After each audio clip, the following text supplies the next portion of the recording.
எப்போதும் நம்மோடு வாழ்த்தட்டும் தமிழ்நாடு. திராவிட நாயகனுக்கு பிறந்த நாள் வாழ்த்துக்கள். சினிமாடன் வியஸ்க்கு வணக்கம். இந்த வாரம் நம்ம பார்க்க போற முதல் திரைப்படம் மு மாறன் இயக்கத்தில் வெளியாயிருக்கும் கண்ணை நம்பாதே. ஆல்ரெடி மு மாறன் இரவுக்கு 1000 கண்கள் அப்படின்னு ஒரு மிஸ்டரி த்ரில்லர் படம் வந்து கொடுத்திருந்தாரு அருள்நதி நடிப்புல. கிட்டத்தட்ட அந்த படத்துல வந்து ஒரு பாக்கெட் நாவலுக்கான சுவாரஸ்யம் இருக்கும், ரொம்ப எங்கேஜிங்காகவே போகும், ஒரு நல்ல படம் அப்படிங்கிற மாதிரி தான் அதுக்கான ரிவ்யூ இருந்துச்சு. ஸோ இந்த படம் உதயநிதி ஸ்டாலின் கூட பண்ணியிருக்காரு. ஸோ அதுக்கு ஒரு எதிர்பார்ப்பு இருக்குது. இந்த படமும் அதே மாதிரியான ஒரு மிஸ்ட்ரி த்ரில்லர் ஜானர் தான் அப்படிங்கும்போது அதுக்கு ஒரு எக்ஸ்பெக்டேஷன் இருக்குது, அந்த மீட்டர் இருக்குது. ஸோ அந்த எக்ஸ்பெக்டேஷனை படம் பூர்த்தி செஞ்சுச்சா, அதே மாதிரியான ஒரு எங்கேஜிங்கான படமாக இது இருந்துச்சா அப்படிங்கிறத இந்த ரிவ்யூவில் தெரிஞ்சுக்கலாம். வாங்க ரிவ்யூக்குள்ளே போகலாம். கண்ணை நம்பாதே படத்தோட ஒன்லைன் தெரிஞ்சுக்க முன்னாடி அதில் யாரெல்லாம் நடிச்சிருக்காங்க அப்படிங்கிறத பார்த்துடலாம். உதயநிதி ஸ்டாலின், பிரசன்னா, ஆத்மிகா, ஸ்ரீகாந்த், பூமிகா, சதீஷ் உள்ளிட்ட பலர் வந்து நடிச்சிருக்காங்க. ஒரு மிஸ்ட்ரி த்ரில்லர் அப்படிங்கிறது நமக்கு ட்ரெய்லர் பார்த்தோன்னே தெரிஞ்சுது. ஒரு கிரைம் ஈவெண்ட்டை சுற்றி தான் படம் ஃபுல்லாகவே ரோல் அவுட் ஆகுது. படத்தோட ஒன்லைன் என்ன அப்படின்னு பார்த்தா, உதயநிதி ஸ்டாலின் ஒரு லேடிக்கு வந்து ஹெல்ப் பண்ணுறாரு. அதாவது பூமிகா வந்து ஒரு நைட் டைமில் ஒரு ரோட்டில் ஒரு ஆக்சிடென்ட்டில், சின்ன ஆக்சிடென்ட்டில் மாட்டிக்கிறாங்க. ஸோ அவங்களுக்கு ஒரு மனிதாபிமான அடிப்படையில் இவர் போய் ஹெல்ப் பண்ணுறாரு. அந்த ஹெல்ப் மூலமாக ஒரு செயின் ஆஃப் ஈவெண்ட்ஸ் அப்படியே ட்ரிகர் ஆகுது. அதில் தேவையில்லாமல் ஒரு கிரைம்குள்ளே உதயநிதி ஸ்டாலின் வந்து உள்ள மாட்டிக்கிறாரு. ஸோ அந்த கிரைம்லேருந்து அவர் வெளியே வந்தாரா, அந்த உண்மையான கிரைமை பண்ணது யாரு, இதில் பிரசன்னா, ஸ்ரீகாந்த், பூமிகா இவங்களோட பங்கெல்லாம் என்ன அப்படிங்கிறதான் இந்த கண்ணை நம்பாதே படத்தோட ஸ்பாய்லர் இல்லாத ஒன்லைன். படத்தில் யாரோட பெர்ஃபார்மன்ஸ்லாம் சூப்பராக இருந்துச்சு அப்படின்னு பார்த்தா, சூப்பராக இருந்துச்சுன்னு சொல்லாமல் ஒரு ஜஸ்ட் ஒரு மென்ஷனுக்காக சொல்லிக்கலாம். என்னன்னா, பிரசன்னா அண்ட் உதயநிதி ஸ்டாலின் 2 பேருமே ஃபர்ஸ்ட் ஹாஃப்ல கிட்டத்தட்ட ஹீரோ மாதிரி தான் ட்ராவல் பண்ணுறாங்க. 2 பேருமே முக்கியமான அங்கம் வகிக்கிறாங்க கதையில் அப்படிங்கிற மாதிரி தான் திரைக்கதை நகருது. 2 பேரும் ஒரு பிரச்சனையில் மாட்டிக்கிறாங்க. அந்த பிரச்சனையிலேருந்து விடுபடுறதுக்காக என்னெல்லாம் பண்ணுறாங்க அப்படிங்கிறது அந்த முதல் பாதி. ஸோ அது வந்து ஒரு சுவாரஸ்யமாகவே பேன் அவுட் ஆயிருக்கு. அதுக்கு அவங்களோட பெர்ஃபார்மன்ஸும் ரொம்ப ஹெல்ப் பண்ணியிருக்கு அப்படின்னு சொல்லலாம். முக்கியமாக பிரசன்னா நல்லாவே ஸ்கோர் பண்ணியிருக்காரு. ஒரு சட்டிலான ஒரு கிரே ஷேடு உள்ள கேரக்டரை சூப்பராகவே டெபிக் பண்ணியிருக்காரு ஸ்க்ரீனில் அப்படின்னு சொல்லலாம். கண்ணை நம்பாதே படத்தோட பாசிட்டிவ்ஸ் என்ன அப்படின்னு பார்த்தா, முதல் பாதி ரொம்பவே சுவாரஸ்யமாக தான் நகருது. முன்னாடி சொன்ன மாதிரி அந்த ஒரு த்ரில்லர், ஒரு டிடெக்டிவ் நாவல் படிக்கிற மாதிரியான ஒரு த்ரில்லர் உள்ள ஒரு பேஸில் தான் அந்த திரைக்கதை நகருது. ஃபர்ஸ்ட் ஹாஃபை ரொம்பவே தாங்கி பிடிக்கிறது முன்னாடியே சொன்ன மாதிரி பிரசன்னா அண்ட் உதயநிதி ஸ்டாலினோட பெர்ஃபார்மன்ஸ் தான் அப்படின்னாலுமே, அந்த செயின் ஆஃப் ஈவெண்ட்ஸ் ஓரளவு சுவாரஸ்யமாக தான் எழுதப்பட்டிருக்கு. ஓகே, இந்த மாதிரிலாம் முடிச்சிருக்கு, இந்த மாதிரிலாம் வந்து கொண்டு போக போகிறாங்க, அதை எப்படி அவிழ்க்க போகிறாங்க அப்படிங்கிற சுவாரஸ்யம் நமக்குமே வருது அந்த ஃபர்ஸ்ட் ஹாஃப் பார்க்கும்போது. பட் அந்த முடிச்ச அவுக்கிற இடத்துல தான் நிறையா சிக்கல்கள், நிறையா பிரச்சனைகள் வந்து வந்திருக்குன்னு நினைக்கிறேன். அது என்ன அப்படிங்கிறத அடுத்த செக்மெண்ட்டில் பார்ப்போம். பட் ஃபர்ஸ்ட் ஹாஃப் ஒரு எங்கேஜிங்கான த்ரில்லராகவே கொண்டு போயிருக்கு இன்டர்மிஷன் பிளாக் வர வரைக்குமே. படத்தோட இன்னொரு பாசிட்டிவ் ஜலந்தர் வாசனோட சினிமோட்டோகிராஃபி. படம் ஃபுல்லாகவே நிறையா காட்சிகள், சொல்லப்போனால் ஒரே நைட்டில் நடக்கிற கதை அப்படிங்கிறனால நிறைய காட்சிகள் மிட் நைட்டில் தான் எடுக்கப்பட்டிருக்கு. அதை சிறப்பாகவே திரையில் கொண்டு வந்திருக்கார் ஜலந்தர் வாசன் அப்படின்னே சொல்லலாம்.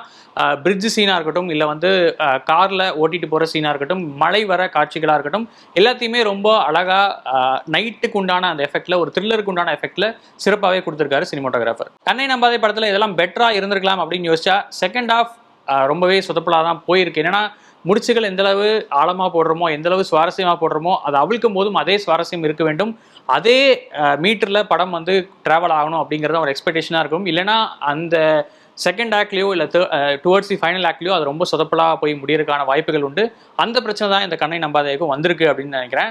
என்னன்னா, முதல்ல சொல்லும்போது நிறைய கேரக்டர்ஸ் வந்து ஆரம்பத்தில் இன்ட்ரோடியூஸே பண்ணல. அதாவது ஒரு மிஸ்ட்ரி ஆரம்பிக்கும் போது ஒரு குறிப்பிட்ட அளவு கேரக்டர்ஸ், அந்த குறிப்பிட்ட அளவு டீட்டெயில்ஸ் தான் நமக்கு தராங்க. ஸோ அதை வச்சே நம்ம வந்து யார் கொலையாளியாக இருக்கும் அப்படின்லாம் கெஸ் பண்ணுறோம். இல்லை நமக்கு தெரிஞ்ச ஒரு ஆள் கொலை பண்ணியிருக்காங்க அப்படிங்கிறதையும் புரிஞ்சுக்கிட்டு நம்ம படத்தை பார்க்குறோம். But towards the second act and towards the final ஆக்டில் இன்னும் புதுசாக கேரக்டர்ஸ் வந்து உள்ளே வராங்க. அது என்னென்னா, ரொம்பவே ஒரு ஈஸியான வே அவுட்டாக இருக்குது ஸ்க்ரீன் பிளேல. என்னென்னா, ஒரு த்ரில்லர் படம் எடுக்கிறீங்க, இல்லை ஒரு மிஸ்ட்ரி படம் எடுக்கிறீங்கன்னா அதுக்கு ஃபோர் ஷேடோவிங் அப்படிங்கிறது ரொம்பவே முக்கியம். ஒரு முடிச்சிருக்கு, அந்த முடிச்சை அவிழ்க்க போகிறது யார் அப்படின்னா, படத்தோட ஆரம்பத்துலேருந்து வந்த ஒரு கேரக்டராக இருந்தால் அந்த கதை இன்னும் சுவாரஸ்யமாக இருக்கும். பட் நீங்கள் செகண்ட் ஹாஃபில் இன்னும் புதுசாக கேரக்டர் இன்ட்ரடியூஸ் பண்ணுறேன், இன்னும் புதுசாக கதாபாத்திரங்களை உள்ளே கொண்டு வரேன், அவங்களோட துணை கதையெல்லாம் உள்ளே கொண்டு வரேன் அப்படின்னு பேன் அவுட் பண்ண ஆரம்பித்தோம்னா, அது ரொம்ப ரொம்ப ஈஸியான ஒரு வே அவுட்டாக இருக்கிறதுனால அது வந்து ஒரு அத்தன்டிக்கான ஃபிலிம் மேக்கிங்கா அப்படிங்கிற ஒரு கேள்வியும் வரும்.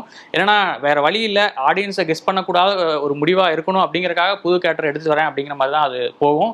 ஸோ அந்த வகையில் கண்ணை நம்பாதே ஒரு டிசப்பாயின்மெண்ட்டாக தான் எனக்கு தோணுது டுவர்ட்ஸ் தி செகண்ட் ஹாஃப். படத்தோட இன்னொரு பிரச்சனை என்ன அப்படின்னு பார்த்தா, கேரக்டர்ஸ் பேன் அவுட் ஆன விதம், அவங்க எழுதப்பட்ட விதத்தில் அவங்க எங்கேயுமே ஒரு இன்டெலிஜென்ட்டாவோ இல்லை ஒரு டெக்ஸ்டரிட்டியாவோ எங்கேயுமே யோசிக்கவே இல்லை. ஒரு பிரச்சனை வருது அப்படின்னா அதை இன்னும் எப்படி பிரச்சனையாகலாம் அப்படிங்கிற மாதிரியான சிந்தனையில தான் அந்த கேரக்டர்ஸ் ஓடின மாதிரி இருந்துச்சு. ஸோ ஆப்வியஸ்லி அவங்க பண்ணுற சில அடுத்தடுத்த விஷயங்கள் மேலும் பிரச்சனையை கூட்டுது அப்படிங்கிற மாதிரி தான் ஸ்க்ரீன் பிளே போகுது. யாராக இருந்தாலுமே யதார்த்தமான ஒரு சிச்சுவேஷனில் அந்த பிரச்சனையிலேருந்து வெளியே வர்றதுக்கு எப்படி அப்படிங்கிறதான் யோசிப்பாங்களே தவிர அது இன்னும் மோசமடைகிற மாதிரியான நிகழ்வுகள் நடக்குமா அப்படிங்கிறது ஒரு சின்ன கேள்விக்குறி தான். அந்த வகையில் கண்ணை நம்பாதே ரியலிஸ்டிக் டோனை விட்டு கொஞ்சம் வெளியே போகிற மாதிரியான ஒரு ஃபீல் இருந்துச்சு. படத்தோட இன்னொரு பிரச்சனை, நிறையா கேரக்டர்ஸ் செகண்ட் ஹாஃபில் வராங்கன்னு சொன்னேன் இல்லையா. வசுந்தரா காஷ்யப்போட கேரக்டர் வருது, பூமிகா அவங்களோட இன்னொரு வெர்ஷன் அந்த மாதிரியான ஒரு கேரக்டர் வருது. இந்த மாதிரி நிறையா புது கேரக்டர் வராங்க. அவங்க எல்லாத்துக்குமே ஒரு ஆழமான ரோல் படத்தில் இருக்கா அப்படின்னு கேட்டால் இல்லைன்னா சொல்லணும். ஏன்னா ஒரு ட்விஸ்ட்டுக்காக சேர்க்குறேன் இல்லை ஒரு சுவாரஸ்யத்துக்காக சேர்க்குறேன் அப்படிங்கிற மாதிரி தான் அவங்க ரோல் வந்து பையில் போயிட்டே இருக்க தவிர கதைக்கு மெயின் கதைக்கு அவங்களோட பங்கு எந்த விதத்துலையும் உதவலை அப்படிங்கிறதான் ஒரு சின்ன சர்க்கிள். இதை தாண்டி படத்தில் நிறையா லாஜிக் குறைகளுமே இருக்குது. அதாவது பிளாக்மெயில் பண்ணுற ஒரு கேரக்டர் வராரு, அவர் எல்லா இடத்துலையும் போய் வீடியோ எடுக்கிறாரு. பட் அவர் என்னன்னா இவங்க அடுத்து எங்கே போவாங்க அப்படிங்கிறது கூட அவருக்கு தெரிஞ்சு அந்த இடத்துக்கே முன்னாடி போயிடுறாரு. அந்தளவு வந்து அவர் ரொம்ப கிரிமினல்ஸோட அந்த சைக்காலஜியெல்லாம் படித்தவரா அப்படிங்கிறது தெரியல. பட் அது வந்து ரொம்ப லாஜிக் இல்லாத மாதிரி ஒரு ஃபீல் ஆச்சு. என்னதான் வந்து அவர் பிளாக்மெயில் பண்ணுற ஆளாக இருந்தாலும் தப்பு பண்ணுறவங்க அவங்களே அந்த இடத்துக்கு போகல. பட் இவர் அதுக்கு முன்னாடி போயிட்டு அங்கே கேமராலாம் செட் பண்ணி ரெடியாக உட்காந்துருக்கிற மாதிரி இருக்குது. எனக்கு தெரிஞ்சு படத்தோட ஸ்கிரிப்ட் அவருக்கு முன்னாடியே கொடுத்து சினிமாட்டோகிராஃபர் கூட அனுப்பிச்சிட்டாங்க போல். அந்தளவு அவரோட ட்ராவல் வந்து படத்தில் இருக்குது. பட் அப்படி ஒரு கேரக்டர் எழுதப்பட்டும் கூட அந்த கேரக்டர் பாதியில் காணாமல் போயிடுது. ஸோ அந்தளவு ஸ்கிரிப்டில் வந்து இன்னும் கொஞ்சம் கவனம் செலுத்தியிருக்கான் அப்படிங்கிறது தான்.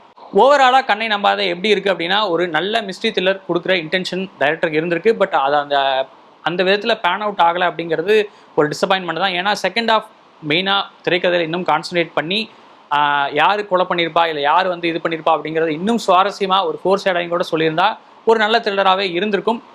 டுவர்ட்ஸ் தி எண்ட் அருள்நிதியோட ஒரு வாய்ஸ் கேமியோ இருக்குது. அதில் ஒரு யூனிவர்ஸ் பில்டிங் மாதிரிலாம் ட்ரை பண்ணியிருக்காங்க. அது ஓகே தான், ஒரு ஆர்கானிக்காக இல்லைனாலும் அது ஒரு சின்ன சுவாரஸ்யத்தை கொடுக்குற ஒரு விஷயமா தான் இருக்குது. பட் ஓவராலாக கண்ணை நம்பாதே ஒரு டிசப்பாயிண்டிங்கான ஃபிலிமாக தான் எனக்கு இருந்துச்சு. ஒருவேளை உங்களுக்கு இந்த படம் பிடிச்சிருந்துச்சு, உங்களுக்கு இந்த படத்தை பற்றின வியூ என்ன அப்படிங்கிறத கமெண்ட்டில் சொல்லுங்கள், நானுமே தெரிஞ்சுக்கிறேன். வேற ஒரு ரிவ்யூவில் உங்களை மீட் பண்ணுறேன். நன்றி. எப்போதும் நம்மோடு வாழ்த்தட்டும் தமிழ்நாடு. திராவிட நாயகனுக்கு பிறந்த நாள் வாழ்த்துக்கள்.